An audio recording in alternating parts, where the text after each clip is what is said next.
نہیں جناب، آج چھوٹی سی بات اور جلدی جلدی بات کرتے ہیں۔ یہ جو رشیا کے اندر رشیا اور چائنا کے درمیان میں کولیبوریشن ہو رہی ہے، جو ایک دوسرے کے درمیان ان کے وزٹ ہوئے ہیں اور ان وزٹس میں کچھ چیزیں طے ہوئی ہوں گی کہ فیوچر، اور یہ جو ہے جو چیزیں طے ہوئی ہوں گی ان کے جو بھی اسٹیٹمنٹ آتی ہیں ان کو غور سے پڑھنے کی ضرورت ہے، اور وہ فیوچر کی دنیا کو شیپ کریں گے۔ یہ بات تو طے ہے کہ اب اگلی جو دنیا ہے اس میں سپر پاور کا جو کردار ہے، مین کردار ہے، وہ روس اور چین مل کر کریں گے، ٹھیک ہے۔ اور امریکہ جو ہے اس دور میں پیچھے چلا جائے گا۔ کیوں پیچھے چلا جائے گا؟ ایک تو اس کی معاشی پاور کم ہو رہی ہے، اور ایک اس کی مورل پاور بھی کم ہو گئی ہے۔ جو کچھ یہ جو بائیڈن نے کروایا ہے غزہ میں، ظاہر ہے امریکہ کی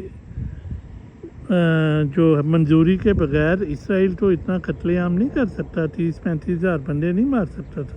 اس کے بیک پہ ساری طاقت تھی امریکہ کی، اسرائیل کی بیک پہ، تبھی اس کو اتنی جرأت ہوئی ہے۔ تو وہ ذمہ دار ہے امریکہ اور اسرائیل، اور جو یہ دونوں ذمہ دار ہیں اس قتل عام کے۔ تو اس وجہ سے بھی وہ اپنی پاور لوز کرے گا ورلڈ سٹیج کے اوپر، امریکہ۔ اور روس و چین جو ہیں وہ ان کا جو معاشی تعاون ہے، تجارتی تعاون ہے، وہ دنیا کو، فیوچر کی دنیا کو شیپ کرے گا۔ ہونا تو یہ چاہیے تھا کہ یہ ہمارے ریجن میں سب کچھ ہو رہا ہے، ہم ڈائریکٹلی افیکٹ کریں گے۔ چائنا ہمارا نیبر ہے، تو روس بھی ہماری ریجن میں ہی ہے، ٹھیک ہے۔ انڈیا ہے، روس ہے، چائنا ہے، یہ سارا۔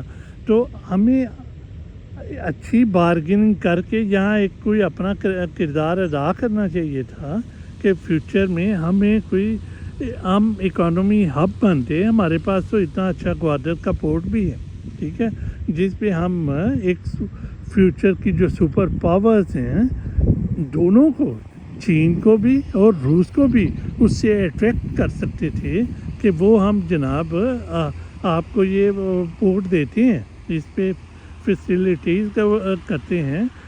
اس کا جو پرانا خواب ہے روس کا کہ گرم پانیوں تک میں نے رسائی لینی ہے، تو اس کو یہاں کر کے اور ان کے ساتھ اپنی اکنامک کر کے معاہدے کر کے آپ اپنے لیے کوئی انویسٹمنٹ کے دروازے کھولتے، تجارت کے دروازے کھولتے، اور اپنی فورن پالیسی کو انڈیپینڈنٹ کرتے۔ لیکن پاکستان پر قابض جو فوج ہے وہ امریکن ایجنٹ بنی ہوئی ہے پوری، وہ انہیں اور کوئی فکر ہی نہیں ہے سوائے عمران خان کو گرانے سے، عمران خان کو دبانے سے، اور پاکستان کے عوام کا مینڈیٹ کو دبا کر رکھنا ہے۔ اور یہ جو ٹیسٹ ٹیوب بیبی ہے، بوٹ پال کیا ہے، شہباز شریف ہے، نواز شریف اینڈ کمپنی ہے، اور زراریہ کمپنی ہے، اس کی حکومت کو ہر وقت برقرار رکھنا ہے۔ آج فوج جو ہے وہ اپنا ہاتھ پیچھے سے ہٹا لے تو یہ تو حکومت کو درام سے، اور عمران خان کو چھوڑ دے تو یہ حکومت 8 دن میں نہیں نکالے گی۔ تو یہ جبر ختم کریں، اور جو اللہ تعالیٰ اپرچونٹیز پاکستان کی سراؤنڈنگ میں پیدا کر رہا ہے اس سے فائدہ اٹھائیں۔ اپنا یہ جو چائنا کے ساتھ مل کر ہم سڑک بنا رہے ہیں اس کو ڈیولپ کریں، سی پیک کو ڈیولپ کریں۔ اوپر سے یہ جو بائیڈن چلا جائے گا اور پھر وہ آ جائے گا ہمارا پلے بوائے، انشاءاللہ اگر وہ زندہ رہا تو ٹرمپ آ جائے گا۔ تو اس بدلتی دنیا کے لیے پاکستان کو تیار ہونا چاہیے اپنا کردار ادا کرنے کی، نہ کہ پاکستان اس چکر میں پڑا رہے کہ ہم نے اپنی عوامی رائے کو دبا کر ہی رکھنا ہے۔ اب تک اتنا ہی ہے۔ اللہ حافظ۔